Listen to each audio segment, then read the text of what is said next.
Ada punya.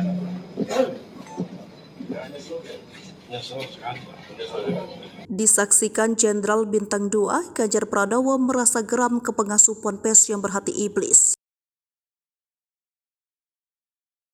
Gubernur Jawa Tengah Ganjar Pranowo merasa geram dan marah dengan seorang pengasuh Ponpes yang melakukan tindakan asusila kepada sejumlah santriwati. Rasa geram Ganjar ini terlihat saat dirinya sempat menginterogasi tersangka yang tak lain adalah pengasuh Ponpes bernama Wildan Masuri, 57 tahun, di Mapolres Batang saat gelar perkara. Saat itu, Ganjar Pranowo datang ke Polres Batang bersama Kapolda Jawa Tengah Irjen Pol Ahmad Lutfi.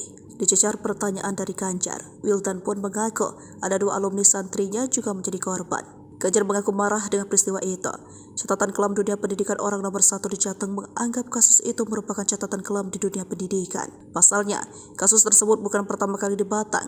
Sebelumnya, tepatnya di bulan September 2022, ada kasus pemerkosaan dengan korban 22 orang di Batang. Selain itu, Ganjar juga meminta instansi terkait untuk melakukan inspeksi dan pendataan ulang pondok asuhan Wildan tersebut. Ganjar tak menutup kemungkinan untuk menutup pondok tersebut jika ditemukan permasalahan serius. Pihaknya juga akan menyediakan nomor aduan bagi masyarakat dan khususnya orang tua santri. Sementara itu, polisi sendiri masih melakukan pendalaman kasus itu. Kapolda Jateng Irjen Pol Ahmad Lutfi mengatakan modus pelaku yakni memujuk korban untuk melakukan hubungan dengan alasan akan dapat karomah. Selain itu, pelaku juga mengelabui korban dengan seolah melakukan nikah siri. Tak hanya itu, pelaku juga mengancam para korban untuk tidak melaporkan tindakan bejatnya itu.